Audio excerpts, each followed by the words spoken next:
see what is in us. And so, Lord, help us to respond in repentance, Lord, katulad ng aming ginawa ngayong umaga. Thank you, Lord. I look to you. Kayo pong nakakaalam sa mga pangangailangan. You know what we need to hear this morning, Lord. And so, speak to us in Jesus' name. Amen. Buksan po natin ating mga Bible sa John 14.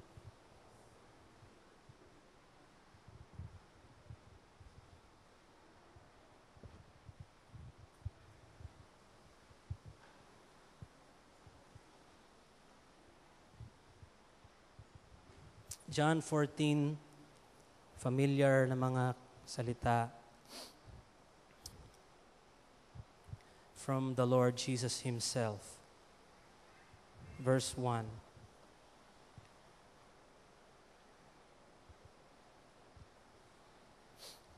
Mabasahin ko po sa Tagalog. Huwag magulumihanan ang inyong puso, magsisampalataya kayo sa Diyos, magsisampalataya naman kayo sa akin. Sa bahay ng aking Ama, maraming tahanan. Kung di gayon, sinabi ko sana sa inyo, sapagkat ako'y paroroon upang ipaghanda ko kayo ng dakong kalalagyan. At verse 3, kung ako'y pumaroon at kayo'y may paghanda ng kalalagyan, muling paririto ako at kayo'y tatanggapin ko sa aking sarili upang kung saan ako naroroon, kayo naman ay dumoon. Verse 4, kung saan ako paroroon ay nalalaman ninyo ang daan. Verse 5, sabi sa kanya ni Tomas, Panginoon, hindi namin nalalaman kung saan ka paroroon. Paano ngang malalaman namin ang daan? Verse 6, sinabi sa kanya ni Jesus, ako ang daan, ang katotohanan, at ang buhay. Sino man ay hindi makaparoroon sa Ama, kundi sa pamamagitan ko. 7, kung ako'y nangakilala ninyo, ay makikilala ninyo ang aking Ama. Buhat ngayon, siya'y inyong mga kikilala at siya'y inyong nakita. Verse 8, sabi sa kanya ni Felipe, Panginoon, ipakita mo sa amin ang Ama at sukat na ito sa amin. Sinabi sa kanya ni Jesus, malaon ng panahong ako'y inyong kasama at hindi mo ko nakikilala, Felipe. Ang nakakita sa akin ay nakakita sa Ama. Paanong sinasabi mo, ipakita mo sa amin ang Ama? Verse 10, hindi ka baga nananampalataya na ako'y nasa Ama at ang Ama'y nasa akin? Ang mga salitang sinasabi ko sa inyo'y hindi ko sinasalita sa aking sarili, kundi ang Ama na tumatahan sa akin ay gumagawa ng kanyang mga gawa. 11, magsisampalataya kayo sa akin na ako'y nasa Ama at ang Ama ay nasa akin. O kung di kaya'y magsisampalataya kayo sa akin dahil sa mga gawa rin. 12. Still there? Hello po. Andyan pa po, verse 12. Katotohanan, katotohanan sinasabi ko sa inyo, ang sa aking ay sumasampalataya ay gagawin din naman niya ang mga gawang aking ginagawa at lalong dakilang mga gawa kaysa rito ang gagawin niya sapagkat ako'y paroroon sa Ama. At ang anumang hingin ninyo sa aking pangalan ay yaon ang aking gagawin upang ang Ama ay lumulhati sa Anak. Kung kayo'y magsisihingi ng anuman sa pangalan ko, yaon ang aking gagawin. Kung ako'y inyong iniibig, tutuparin ninyo ang aking mga utos. At ako'y dadalangin sa Ama, kayo'y bibigyan niya ng ibang mang-aaliw upang siya'y sumainyo magpakailanman. Verse 17, sa makatwid bagay ang espiritu ng katotohanan na hindi matatanggap ng sanglibutan, sapagkat hindi nito siya nakikita ni nakikilala man siya. Siya'y nakikilala ninyo sapagkat siya'y tumatahan sa inyo at sa inyo. 18, hindi ko kayo iiwang mag-isa, ako'y paririto sa inyo. 19, kaunting panahon pa at hindi na ako makikita ng sanglibutan, ngunit inyong makikita ako, sapagkat ako'y nabubuhay, mga bubuhay rin naman kayo. Sa araw na yaon, makikilala ninyong ako'y nasa aking Ama, kayo'y nasa akin, at ako'y nasa inyo. Ang mayroon ng aking mga utos at tinutupad ang mga yon ay siyang umiibig sa akin. At ang umiibig sa akin ay iibigin ng aking Ama, at siya'y iibigin ko, at ako'y magpapakahayag sa kanya. Si Judas, hindi ang Iscariote, nagsabi sa kanya, Panginoon, ano't mangyayari na sa amin ka magpapakahayag at hindi sa sanlibutan? Sumagot si Jesus, sinabi sa kanya, kung ang sino man ay umiibig sa akin, ay kanyang tutuparin ang aking salita, siya'y iibigin ng aking Ama, at kami pasasa kanya, at siya'y gagawin namin aming tahanan. John 14. Itong mga chapters na ito from 13, 14, 15, 16, 17. Kung di tayo nagkakamali, these are the words spoken by our Lord Jesus nung time na tipunin niya ang kanyang maalagad at the Last Supper. And it is interesting to note that only John, the beloved, siya lang yung merong naitala niya yung mga salitang ito. We cannot find this in Matthew and Mark and Luke. Only in John, these words. And sabi niya sa verse 1, ano sabi niya? Do not let your hearts, or let not your heart be troubled. Do not let your hearts be troubled. Ngayong umaga, meron po ba dito na may troubled hearts? Wala? Oo nga po, no? Ang ganda ng mga bihis natin at pawang maaliwalas ang ating mga mukha. We are not among those who nandun sa kanilang mga bubungan, naghihintay ng rescue. Nabalitaan niyo po yung mga pangyayari sa Kamaynilaan where people are waiting even last night habang kahapon po something pinakita ng Panginoon sa aming mag-asawa habang patuloy po yung ulan and naisipan ni Sister Barbs na ilabas namin yung sasakyan para hindi siya makulong.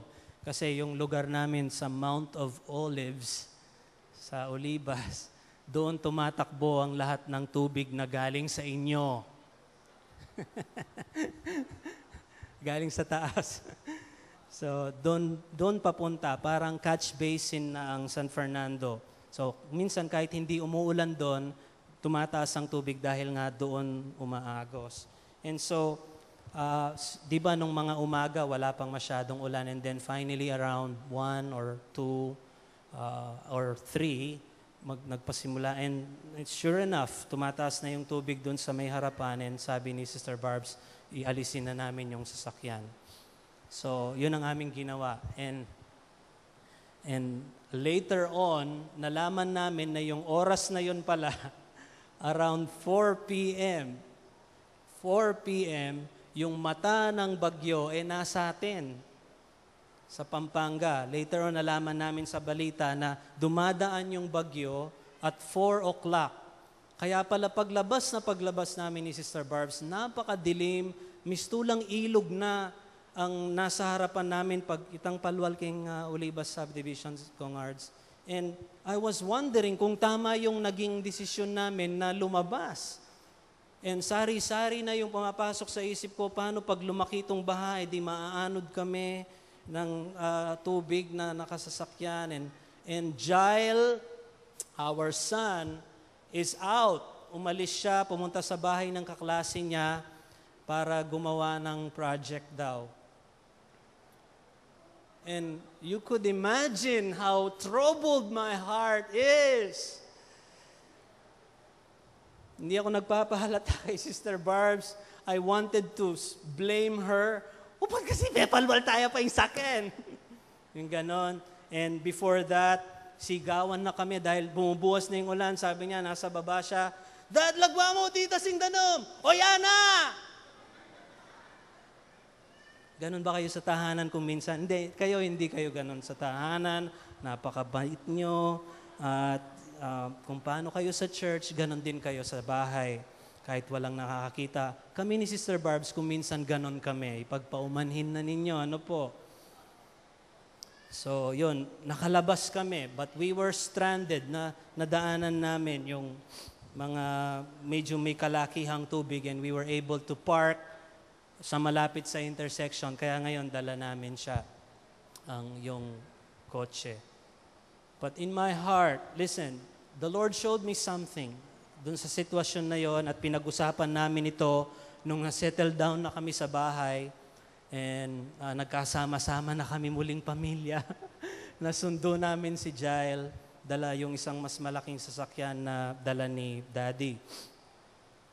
And all the time, nasa biyahe kami, sasakyan na dala ng father-in-law ko, naririnig ko yung balita ng mga nagte-text na, please, rescue. Nasa bubong kami kaninang umaga pa, please, magpadala naman kayo ng rescue. Ang dami daw text. So, I don't know kung nasusundan niyo yon, yung balitang yon. And so, kinagabihan, I tried to gather my family. We prayed and umawit kami sa Panginoon. Alam niyo yung kinanta namin? Awit namin sa Kanya, sabi namin, For the Lord is good, and His mercy endures forever.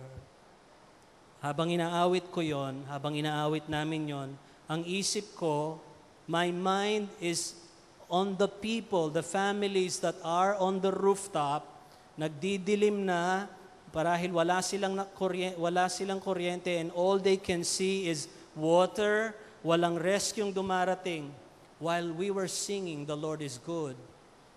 And I thought to myself, kaya ba naming awitin or sabihin sa Panginoon that He is good kung sakaling we are in their situation? Tayo yung nasa bubungan and naghihintay ng rescue. Yes, I can sing. I can sing The Lord is good kasi nakadamit kami, napanlamig, wala kami sa bubungan, may pagkain na mainit, and we are in a relatively safe shelter. How about in a situation like that? In a time of emergency, how will we respond? Panic, kamukha ng mga tao na nasa paligid natin? Listen, marahil ito yung nais na iparating sa atin ng Panginoon in that when we tried to talk about it, wala si Jael, and what if the same scenario will happen to you and your family? Wala ka sa piling ng mga mahal mo sa buhay, and all of a sudden, yung mga ganitong pangyayari just come. And it seems, wag nating linlangin ang ating mga sarili, but they are getting worse. Hindi na mababawasan. Are you listening? In the days that we are living, hindi na mababawasan ang mga kalamidad, ang mga catastrophe na darating. Because Jesus said it. Hello? Huwag naman makanyan na naman kay babagyo napin. Diyan yun na kayaman good news. Opo, pinandit atin.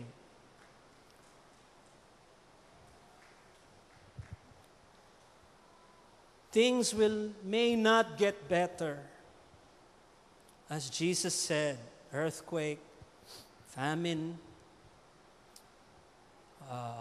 war, and rumors of war.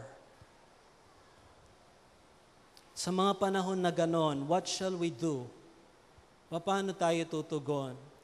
And this is what I felt the Lord was saying to me dun sa sitwasyon na yon. He wants us, nais niya, to draw closer to Him. Hindi po ako nagsasalita na pang church talk lamang. He wants us na i-cultivate ang relasyon natin sa Kanya araw-araw to the point that we can hear Him in a time of emergency. Hindi tayo nagre-respond na, nanggawan tamo, paluldan niyo.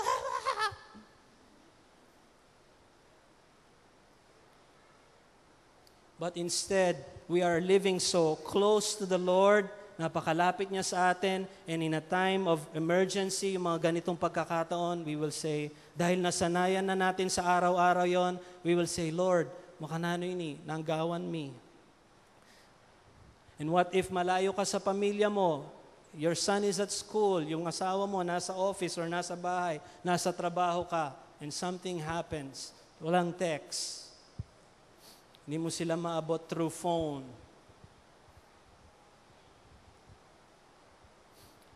Panic. Our hearts are troubled. Or dahil nasanayan na natin, we will just say, Lord, paano po ito? What do you want me to do? Do you want me to stay where I am? Do you want me to go to my family? Gusto mong hanapin ko po sila? What? So, kagabi, habang dinadalangin natin yung mga pamilyang yon, I said to Jael, a movie ni. Hindi siya pelikula na napapanood natin, nandun yung pamilya, may baby, iyak ng iyak, buhos ang ulan, at tubig tumataas, and there's no rescue in sight. Imagine yourself and your family in that kind of situation. Kaya ba natin sabihin sa mag-anak natin, don't worry, kahit walang rescue, we will be with Jesus. I don't know if I can say that.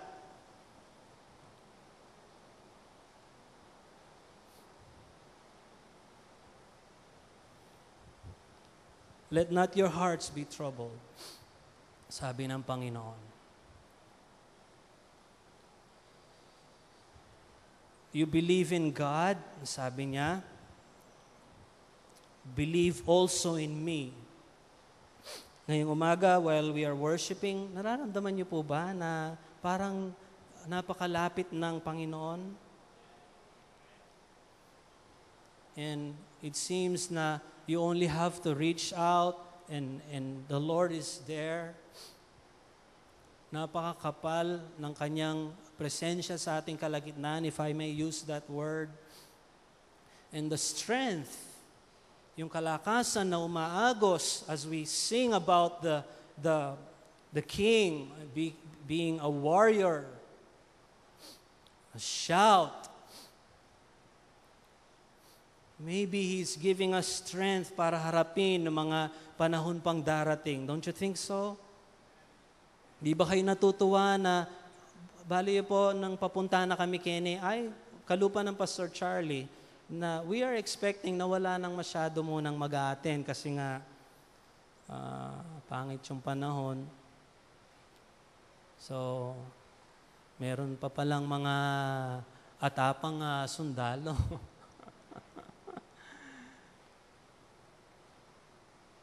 And sa bahay, nung makita ni Daddy si Jael na naka-BS, no kumunta, sabi ng Daddy, simba kami po, lo. Simba!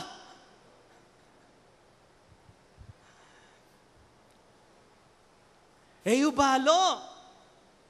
Ganun siya kataas yung boses. No? And I was hearing it all. And dahil ako ang padre de pamilya ng aking tahanan,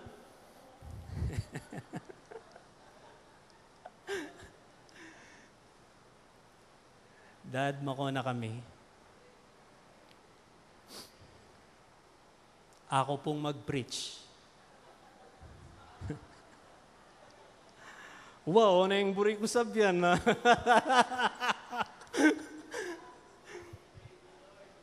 So, meron siyang dalang trekker. It's a malaking sasakyan na pwedeng pagbaha. But sumasakay na kaming three-wheeler. Pinauna namin si Jael at umaabang kami ng pangalawang three-wheeler. I wish I could show you yung dinaanan namin na video. Andito siya. Gusto niyong panoorin mamaya. 10-minute documentary. But alam nyo, habang nasa daan kami, kasi hindi namin talaga expect na kung hours na malaki yung tubig. And I said, Lord, ano yung gawa ko ngayon niya ako? Mga sapatos ko pa mo. Isinusuong ko yung pamilya ko sa panganib. But I tried to commit to the Lord yung pagpunta namin dito, and I said to myself, anong gagawin namin sa bahay? Magkukulong, magulas kami kasi mumuran, while some families are on the rooftop waiting for rescue, and some of the brethren will come here for church. Anong gagawin natin? Some of our fellow Christians are being persecuted right now habang nagsasalita po ako sa inyo, being tortured for their faith.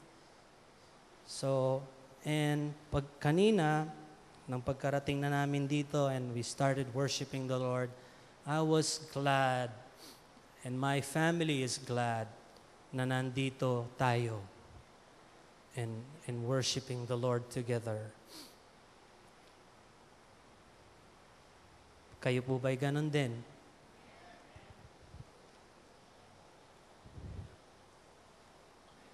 Sa bahay ng aking ama, parang nasabi ko na yung gusto kong sabihin na.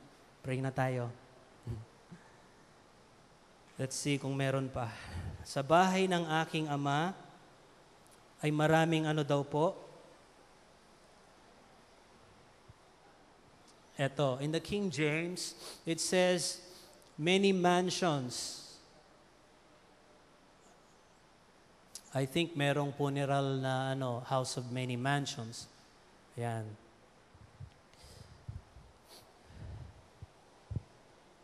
Ang susi para maunawaan natin ang mga salitang ito ng Panginoon in John 14 is the answer to the question, what is the Father's house? Ano ba itong tahanan ng Panginoong Diyos na ito? What is Jesus referring to when He said, in my Father's house? Ano yung pinapatungkulan niya? Was He referring to heaven? Ang pinapatungkulan ba niya ang kalangitan? And our tradition says it is.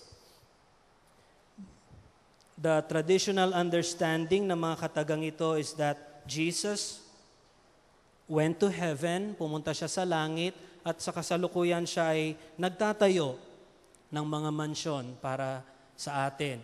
That's the understanding. Yun ang naipasa sa amin nung kami nasa Bible school and sa mga pagtuturo na aming napakinggan as the years go on.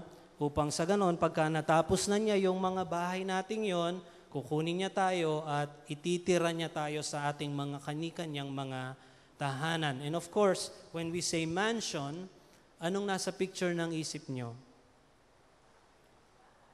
Ha? Malaking bahay. Hindi lang basta malaki, kundi magarang tahanan.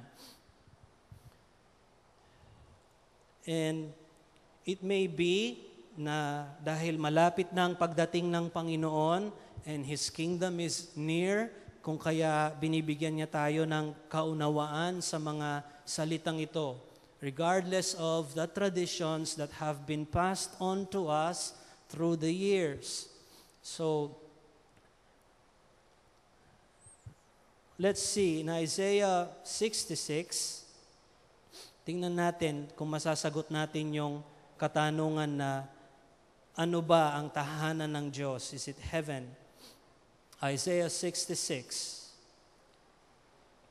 I'm aware that na yung sinasabi ko ngayong umaga, I've said it before, but allow me to speak also sa mga kabataan natin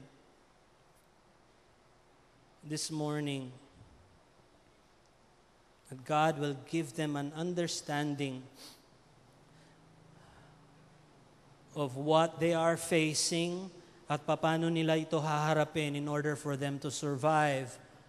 Kagabi sabi ni Mrs. Sister Barb's kay Jael, you will see this happening, son. Sabi niya, yung mga bagay na darating pa, you will witness it. Isaiah 66 verse 1. Ganito ang sabi ng Panginoon. Ang langit ay, sige po, heaven is my throne. Ang langit ay aking luklukan at ang lupa ay tungtungan. Earth is my footstool. Anong anyong bahay ang inyong itatayo sa akin? At anong dako ang magiging aking pahingahan? So, in this verse, ano daw po ang kalangitan?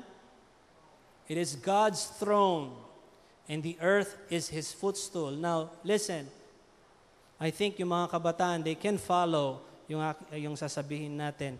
If heaven is God's house, why, sa mga susunod na salitaan, sabi niya, King na mo nga luwang kay Kongra, translation. What manner of house, what sort of house will you make for me? Sinong nagsasalita? Who is speaking here? God. What manner, anong klaseng tahanan ang itatayo ninyo para sa akin? Where and what place will be my resting place? So, the Father is looking for a house. Naghahanap siya ng tahanan, a place where He could rest. At kung ito ang kalangitan, bakit pa siya naghahanap ng tahanan?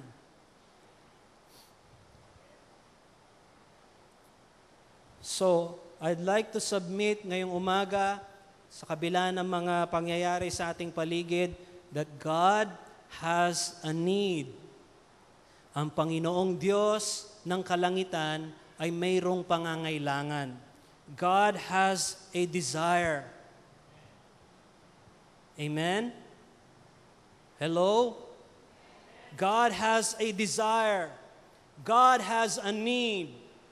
Kung minsan, the gospel is presented to us as if ito'y katugunan ng lahat ng pangangailangan ng mga tao. May sakit ka ba? May problema ka ba sa pinansyal? May emotional problem ka ba? Lumapit ka kay Jesus, siya yung kasagutan. Christ is the answer.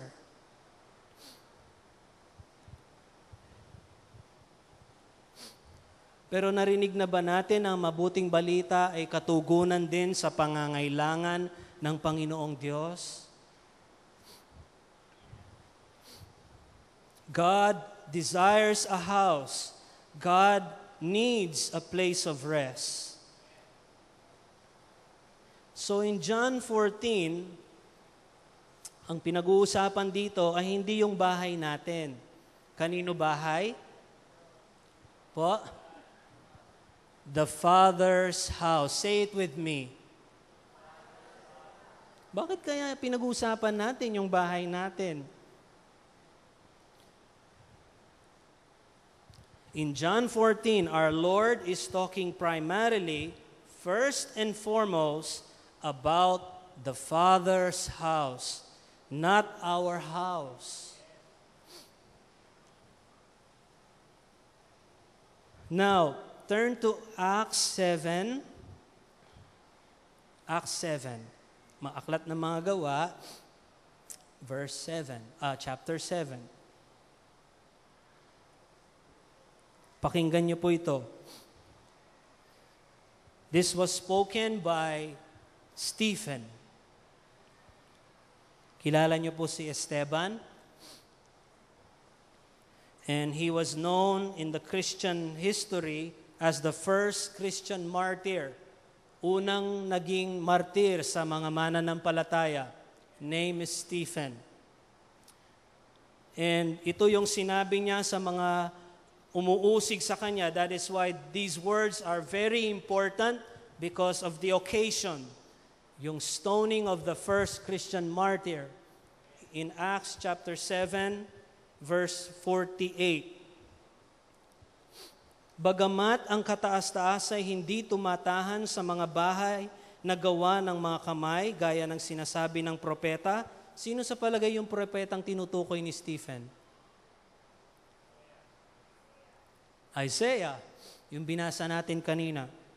Very good sa mga sumusunod. Eto daw, same thing, right? Verse 49, as the prophet says,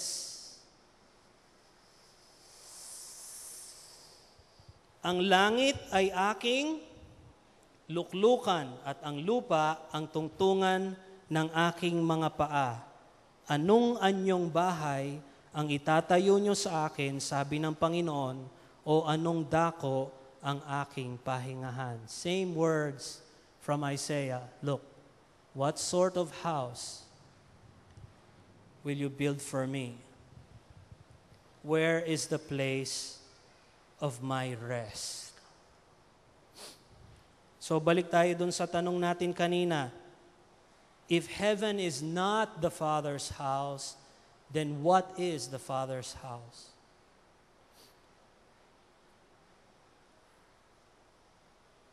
Sabi ni Mang Fe, tayo. Sino yung payag doon?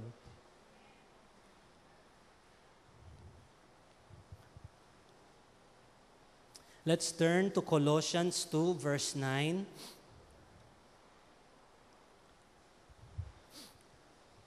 What, where, or who is the Father's house? Ito ba'y bagay, lugar, o is it a person? Colossians 2, verse 9.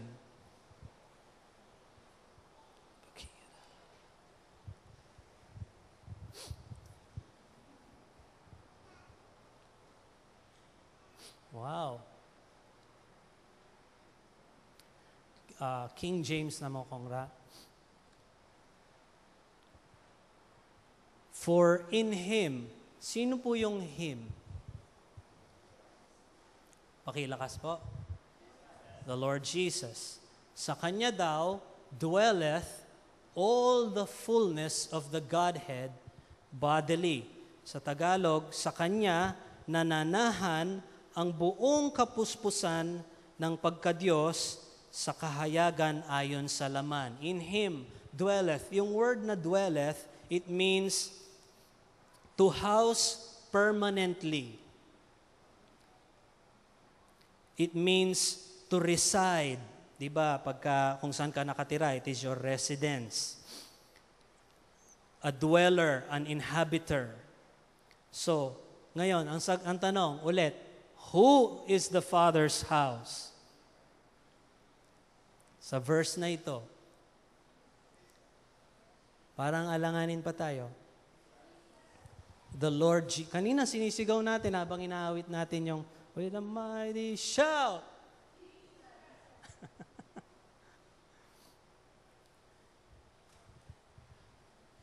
The Father's house is Jesus Christ. Siya yung, He is God's permanent residence. In Him, Jerel, gets mo? In Him dwelleth residence, all the fullness. Paano nangyari yon? I don't know. I don't know kung ilan yung height ng Panginoon. Is He 6 foot tall? And yung built niya ba, siguro medyo matipuno kasi anak siya ng karpintero. So marahil namanan niya yung trade ng tatay niya. But how can a 6 foot medium-built human being panahanan ng fullness of the Godhead in bodily form? I don't know. Pero yun ang sabi ng banal na kasulatan. So when our Lord said, nung sabihin ng Panginoon, in my Father's house, He is actually referring to Himself. In my Father's house. Nagkakaroon ng shift, no, sa ating mga pananaw sa buhay Kristiyano. Before, children, dati, nung sabihin yung in my Father's house, ang nasa isip namin kagad, langit. What's the name again? Sila gyuning anak kayo na dating estudyante. Ay, yung estudyante natin. Anak ng Mrs. Navarro. Apo? O, Prince. Tsaka yung kasiping na. Trisha. Prince, Trisha, dati, pag sinabing in my Father's house, ang nasa isip namin, langit. But today, it may be na pinapakita sa atin ng Panginoon ng tahanan ng Ama, the Father's house, is who? Jela? Ayan, kahit hindi ko narinig, tama yung sagot niya. The Lord Jesus. He is referring to Himself. He is saying, I am the Father's house. He is dwelling, He is living, He is residing, He is abiding in me. Kaya nung kanina binabasa natin, di ba? Sabi ni Philip, Lord, Philip, sabi niya, Lord, show us the Father. Pakita mo sa amin ang Ama. Anong sabi ng Panginoong Jesus? Sabi niya, hindi ka baga nananampalataya na ako'y nasa Ama at ang Ama ay nasa akin? Hindi niya sinabing, hindi mo ba alam, Felipe, na ako ang Ama? No.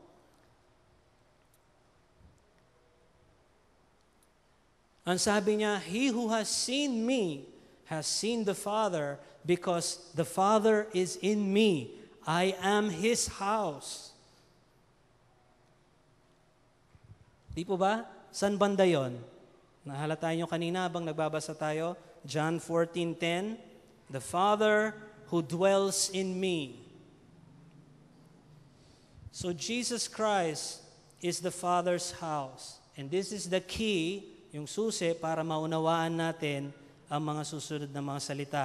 Now, it says, paano naman yung nabasa natin? Sabi niya, sa bahay ng Ama are many mansions.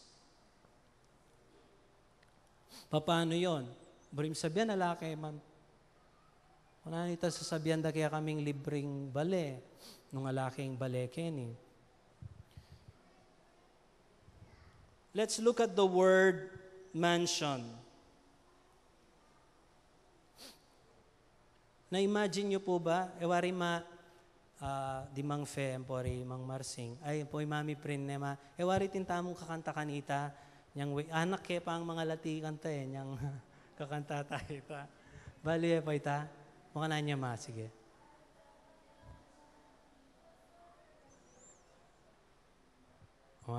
Narinig nyo? Ma'am Rosette, natandanan mo ita? Yung mga bata, yun balitan Sir Charlie. I've got a mansion just over the hilltop. Ganyan sa chok. In that bright land where we'll never grow old, and someday yonder we'll never more wander.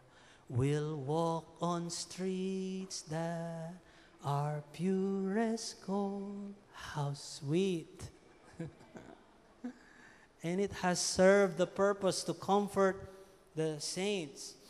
Sa mga nakaraang taon, hindi natin tinatawanan or we're not trying to be thinking mas lalong balo kaysa kanyan.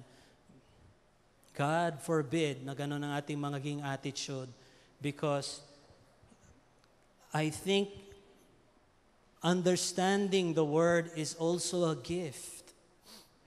Pag naunawaan natin kung ano yung sinasabi ng Panginoon, it's not because we have brilliant minds to comprehend,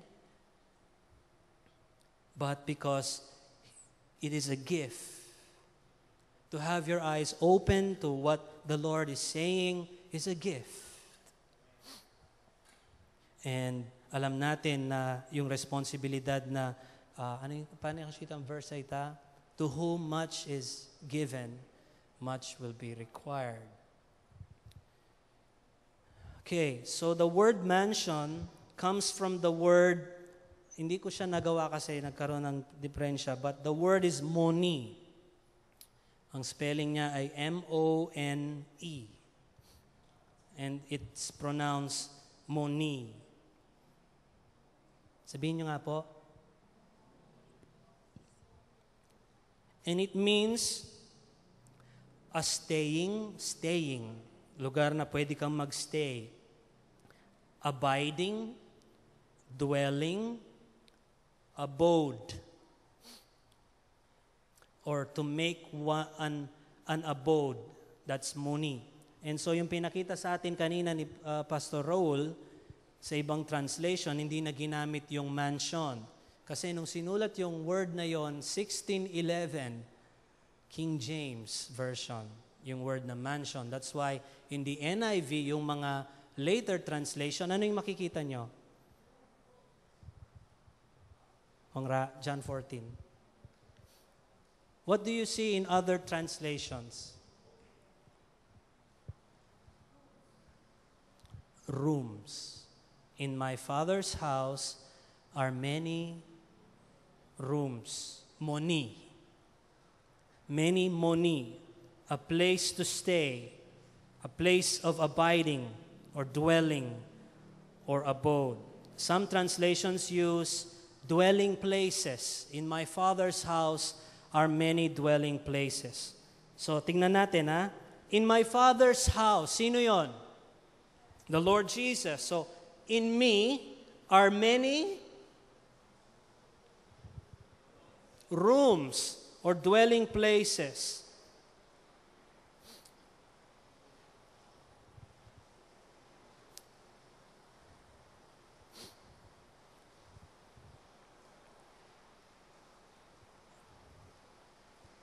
The Lord God of heaven found a home, a resting place in His Son, Jesus.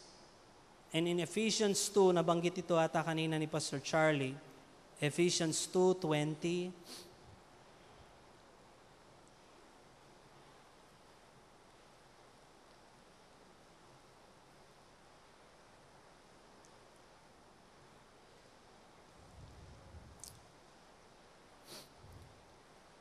Ephesians 2.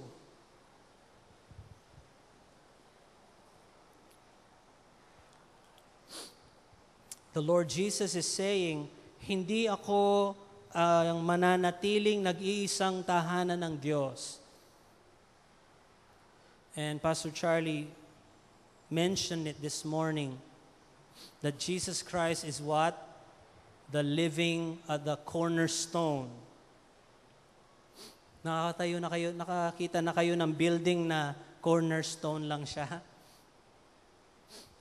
He is the cornerstone and we are the living stones. Ephesians 2:20. Mga tinatayo sa ibabaw ng kinasasaligan ng mga apostol at ng mga propeta na si Kristo Jesus din ang pangulong bato sa panulok. Cornerstone, the chief cornerstone. Verse 21, sa Kanya ang buong gusali na kalapat na mabuti lumalago upang maging isang templong banal sa Panginoon. 22, sa Kanya'y itinayo naman kayo upang maging tahanan ng Diyos sa Espiritu, in whom you also, so not the Lord alone, but us also are builded together for a what? An habitation of God through the Spirit. So, anong sabi ng Panginoon sa John 14? Kundi sana ganon, sinabi ko na sana sa inyo, if I were to remain the only house of God, sinabi ko na sana sa inyo, but in the Father's house, in me, there are many rooms. Ngayon may gagawin ako, sabi niya, I go to prepare a place for you. In the NIV, ang sabi niya, meron siyang siningit na salita, I go there, or I am going there to prepare a place for you. But in the King James, the word there is not found. Ang sabi lang niya, I go to prepare a place for you. You can check it out. Ipaghahanda ko kayo ng dakong kalalagyan. I will prepare a place for you. Verse 3. Saan siya pumunta? He went to the cross. And then, after 3 days, he rose again from the dead. And he presented the sacrifice to the Father, ang kanyang dugo, spotless lamb, blameless. And so that may paghanda niya tayo ng dakong kalalagyan. And in verse 3, ang sabi niya, if I go and prepare a place for you, anong gagawin niya?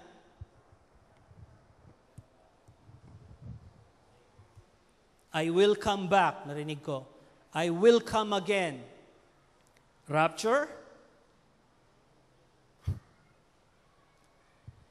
I will come again. Tapos ano?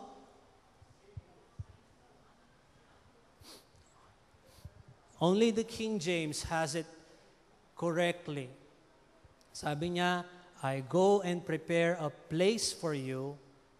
I will come again and receive you unto myself. Tatanggapin ko kayo sa aking sarili, the Father's house. Are you following me? Oo, kasi parang nawawala din ako. I need prayer.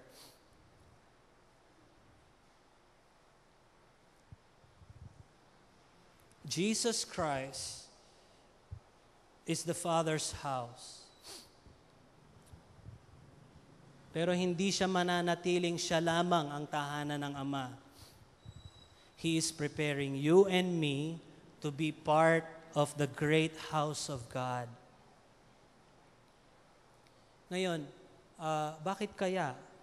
Bakit kaya niya tayo inihahanda para maging tahanan ng Diyos? And ito bang sinabi niya na, I will come again? Is this the second coming? Na makikita siya ng lahat? What do you think? Is this the second coming of the Lord where every eye will see Him? Or is this a personal coming ng Panginoong Jesus to an individual believer?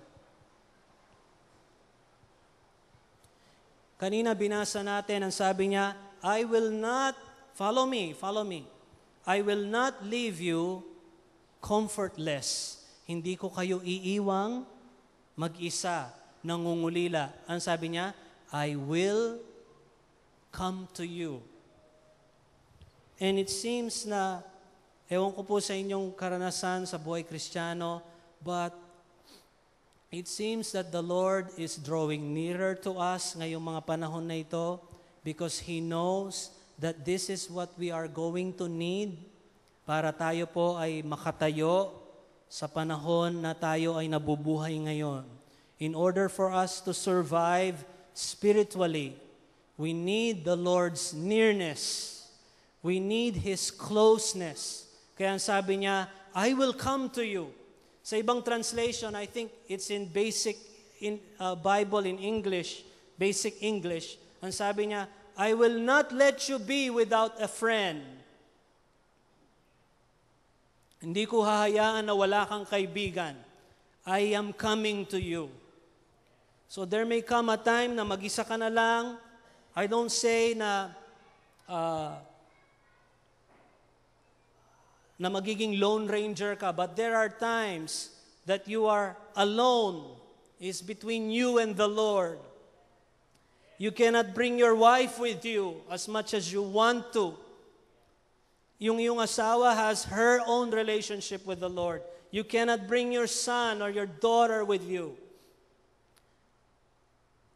I was reading sa Ezekiel.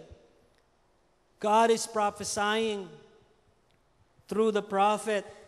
Ang sabi niya kay Ezekiel, kapag ang isang bansa, if the land trespasses against me grievously, I will send 4 judgments.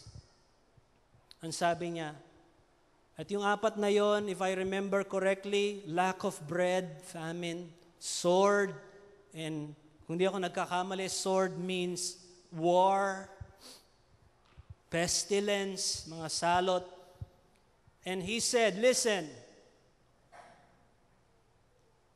ang sabi ng Panginoon,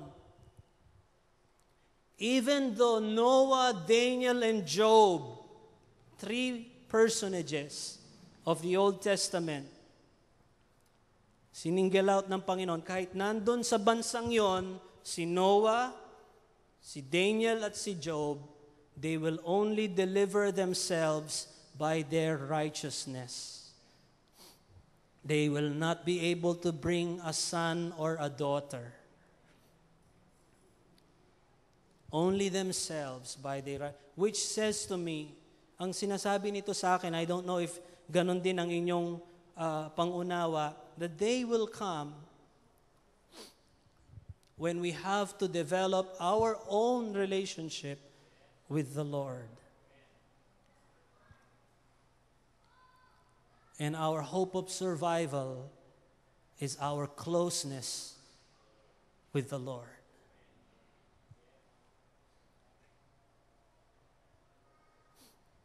That's why ang sabi ng Panginoon, I will come to you. Could it be that ngayon na yung panahon na yon na ang Panginoon ay dumarating sa atin? Ano pong ginagawa natin kagabi? Habang ang mga pamilya na mga kapwa nating Pilipino ay naghihintay ng mga sasaklolo sa kanila.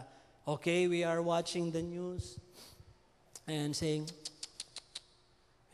Rugon Halunos. And then what? Next channel? Next channel? Or, palitan mo na yan, mag-watch tang DVD. And we sleep, nakakumot, peacefully, salamat sa Panginoon. I'm not saying masama yun. I'm not saying dapat kagabi gising kayo dahil may mga kapwa tayo Pilipino na hindi natutulog sa kanilang mga bubungan. But are we aware sa ginagawa ng Panginoon sa ating mga buhay? Are we living, I'm saying this on behalf of myself, are we living that close enough sa Panginoon that we are ready to hear Him sa mga sitwasyon na nangyayari sa ating buhay? In the later part of John 14, ang sabi ng Panginoon, if you love me,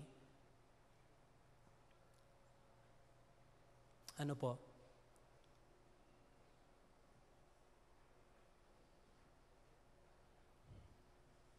Kung mahal natin ang Panginoon, ano daw po? You will keep my commandments.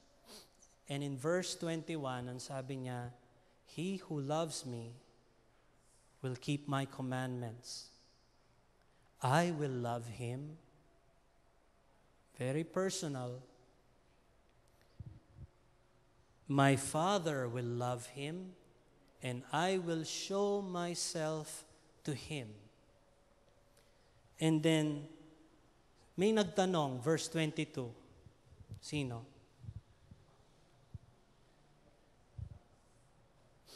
You remember, Tintin? Judas, pero hindi hindi yung kasi wala na siya dito. Lumabas na siya, naghudas na siya, no? Pinagbili niya ang Panginoon. So Jude, nagtanong siya, Lord, paano mangyayari that you will reveal yourself to us? Sa amin lang? Why not to the world? Bakit hindi sa buong sanlibutan? Why to us only? And it seems na hindi man siya sinagot ng Panginoon dun sa sinabi niya in verse 23.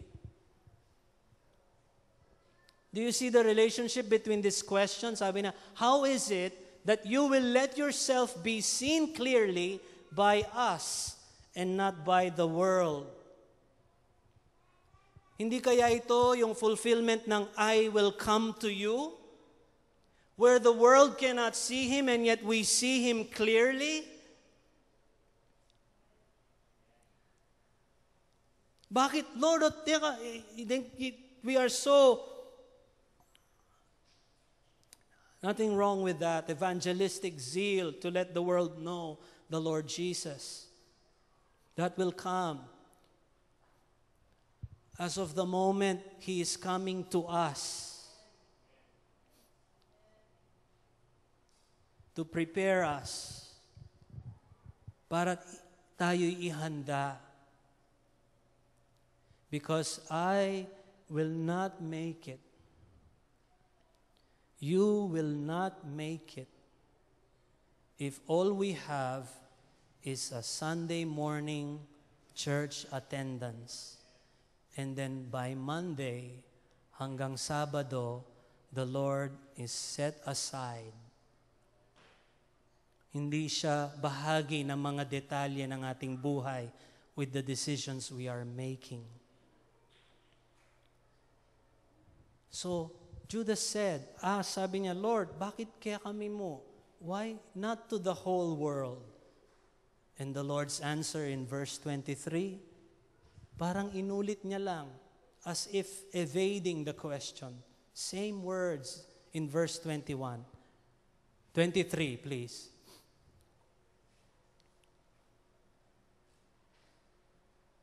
Jesus said to him in answer, yun sagot niya, if anyone has love for me, he will keep my words.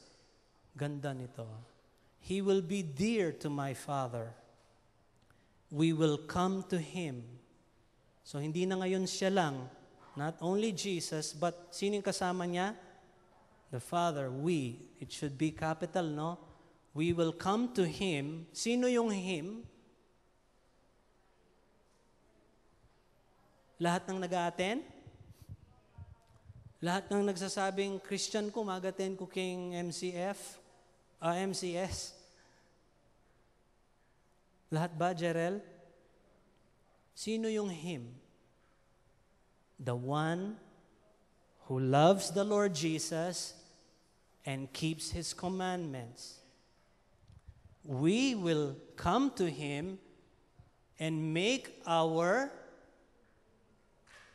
living place with Him. In the King James it says, we will make our abode with Him. NIV says, we will make our home with Him. Guess what the word is? Moni. Mansion. So, the mansion is not malalaking bahay. You are the mansion. You are a room in the Father's house.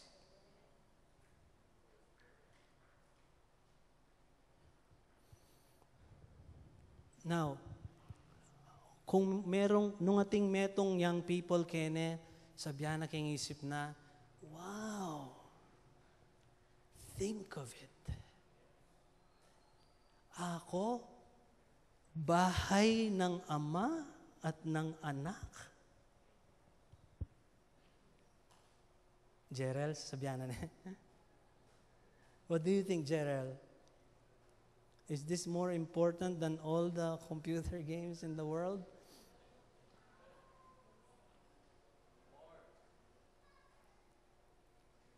I hope ngayong hapon, pag-uwi natin sa bahay, maybe merong isa sa atin, we will look back again with these words and say, wow, totoo kaya ini? You mean it, Daddy, the Father, and the Lord Jesus? I am your home? I am a home for the Father and a home for the Lord Jesus?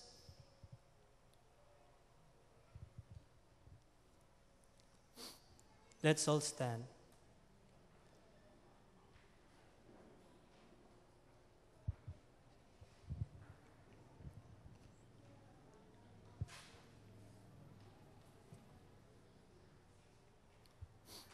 That's why, di po ba, at the end of the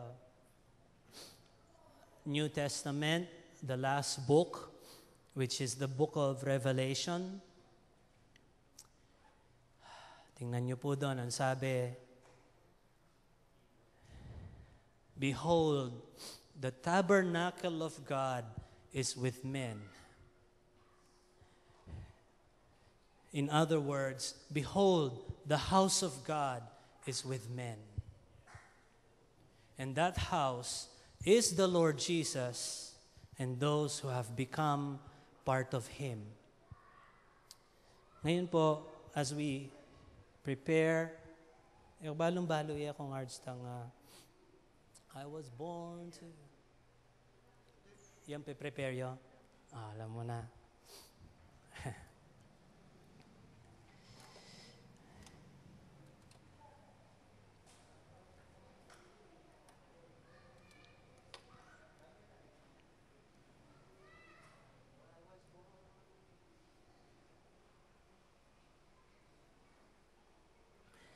While marahil tayo naghahanda for the communion, I want us, all of us, to think about this goal, masabi nating goal ng ating buhay.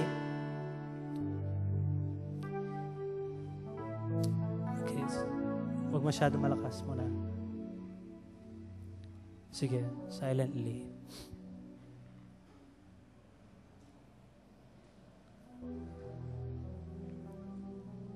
And if there is one person ngayong umaga who in his or her heart, sinasabi niya habang binabasa natin kanina yung mga salitang yon, and she or he is saying, "Lord, bala mo po yata, puri ko ita." That's what I want. I will make this the purpose of my existence. Ining goal ning kanakong biye, to be a home for the Father and a home for the Lord Jesus.